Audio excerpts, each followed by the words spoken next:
Hi guys! Hi guys! Hi guys! Welcome back to my YouTube channel! So for today's video, we are going to recreate, and this is the episode 2 of Makeup Like Bretman Rock.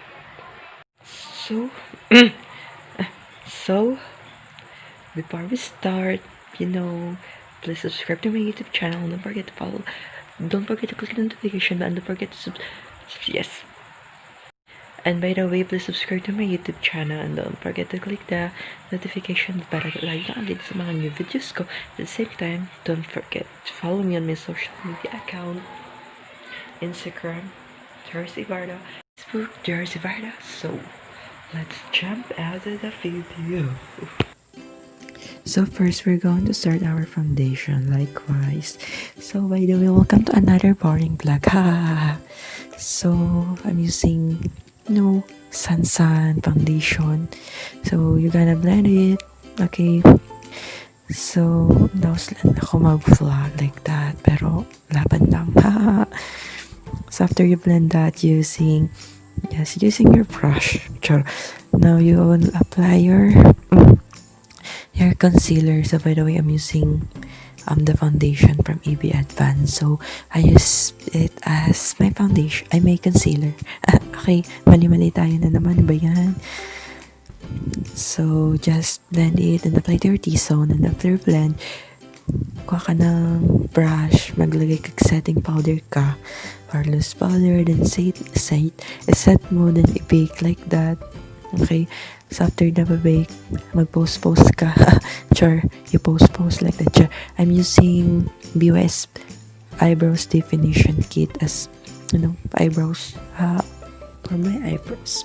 Okay, so using your angled brush, make your kilay on flick. Make your eyebrows on flick. Eyebrows complete. So, kung hindi ka pa satisfied sa darkness, okay? And then, so namali ako, I used concealer to clean the mess. Okay, to clean the mess. To clean the mess of the eyebrows. So, using the Jacqueline palette, use the warm tone only. Warm tone, then the shimmer. Okay. And then using your blending brush for the transition color, the first palette I show or I turo. Then yun, blend it well. Don't blend in but blend out. Tontok na talaga ako.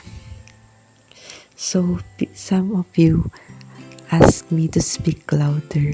I can speak louder because I film my videos very late at night. Okay? Okay. Blend. Okay, blend. After you blend, and by the way, please follow me on my Instagram account. You'll reach 1K followers. So then after that, we will apply concealer for the cat crease. Then the shimmer shadow I showed to you, you need to apply it to your eyes. Okay? Bahala na. Okay, using the flat brush as your applicator and applying the shimmer. 1, 2, 3. Wow, magic! Char. Then using the eyebrow definition kit, use it as your eyeliner to apply eyeliner your top and under eyes. Okay.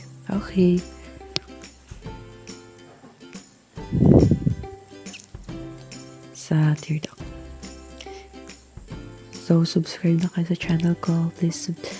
Okay, after you're done with your eyes, you need to wipe the setting powder you pick. Okay, for the translucent powder. So using again my favorite liquid eyeliner, BYS Smudge Pre-Liquid Eyeliner. Okay. I bought it from Watson. Now, nag-visit si Mama just visit me. Okay, now we're using Sansan Face Sculpture Palette. Include contour, blush, and highlight. So first, I'm doing my contour. Contour. So, contouring makes your face, more edgy. Not really edgy, not curvy. Then, after I contoured, I apply bronzer from Anastasia and Victoria's Secret. Okay. Just bronze your face, the contoured face area. Okay. Blending. Blending is the key. Blending is the rule. You need to choke like that. Choke. You need to eat your fats, your face like that. Bekenemen. Chore. Then after I apply my contour, I'm doing a blush. Okay. Yes, blush, smile. Then after that, I do my nose line. Because I'm not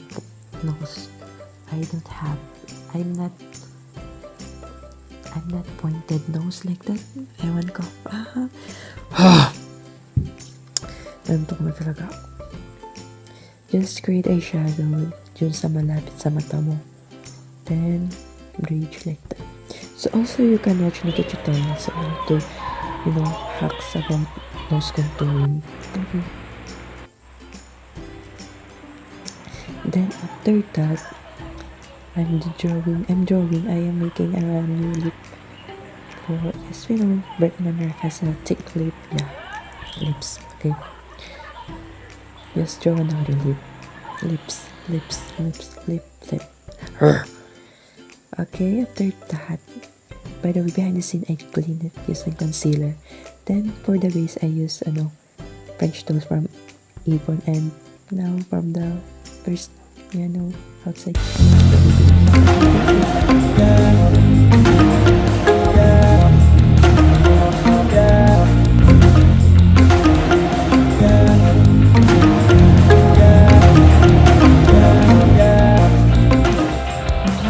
Thanks for watching my video.